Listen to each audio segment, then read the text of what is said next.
নমস্কার, 24 ঘন্টা আপনাদের স্বাগত। আপনাদের সঙ্গে রয়েছে আমি কুনাল। দুর্ঘটনায় পড়লেন অভিষেক বন্দ্যোপাধ্যায়। দুর্গাপুর এক্সপ্রেসওয়েতে উল্টে যায় সাংসদের গাড়ি। মূলত মুখেই চোট পেয়েছেন অভিষেক, চোখের নিচের হাড় ভেঙেছে।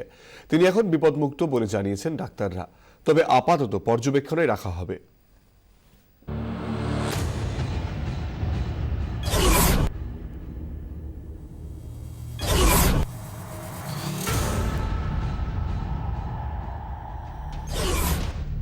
সভা ছিল বহরমপুরে। দুর্গাপুর এক্সপ্রেসওয়ে দিয়ে ফেরার পথে দুর্ঘটনার কবলে পড়লেন সাংসদ অভিষেক বন্দ্যোপাধ্যায়।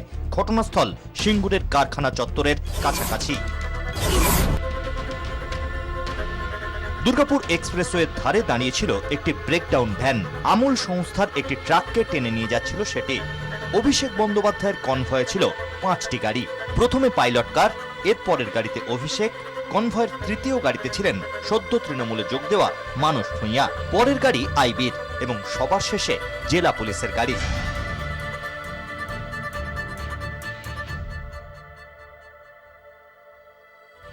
ব্রেকডাউন ভ্যানটি দেখতে পেয়ে পাশ কাটিয়ে বেরিয়ে যায় পাইলট কারটি।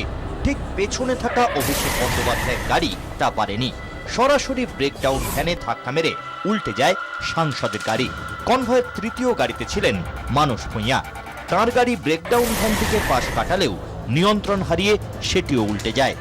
ঘটনাক্রম কিন্তু অনেকটাই পরিষ্কার হয়ে গেছে। আমি একটু একে দেখাবো যে ঠিক কিভাবে এই দুর্ঘটনা ঘটল। গাড়ি এ হচ্ছে পাইলট কার, সেখানে কিন্তু সেই গাড়িটি সেফলি গাড়ি পাশ কাটিয়ে বেরিয়ে গেছিল।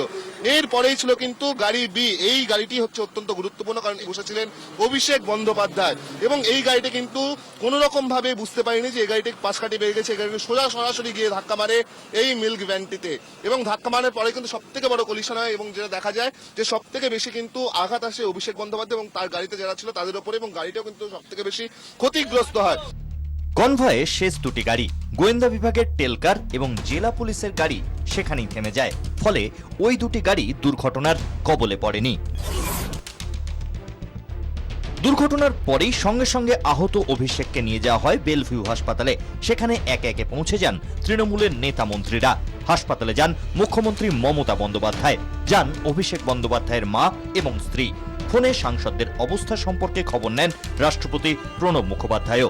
হাসপাতালে আনার পরই তাকে আইটিইউ এর 217 নম্বর কেবিনে চোখের কাছে যে বোনগুলো রয়েছে আমাদের, সেখানে একখানা ইনজুরি রয়েছে, বোনের ফ্র্যাকচার রয়েছে, আর একটা হেড ইনজুরি তো থাকছেই। অবশ্যই চিন্তার কারণ আছে, কারণ এই লেভেল একটা ইনজুরিতে অনেক সময় পরে ছোটখাটো আকারে ইনজুরি কমপ্লিকেশন দেখা যেতে পারে।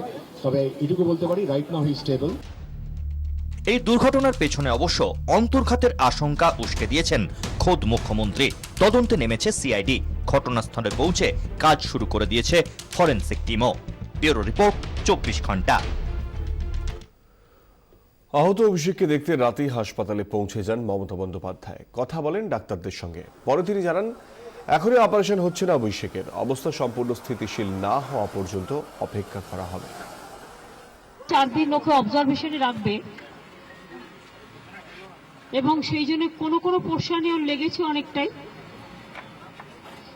কিছু ভেঙেছে। আমি এক্ষুনি অপারেশন করতে বারণ করেছি, ডাক্তাররাও ডিসিশন নিয়েছেন এটাই। Let him stable first. আমি বলেছি, আমি দেখেছি পুলিশ ইনভেস্টিগেট করছে, এটা পুলিশের ব্যাপার, police will take the decision.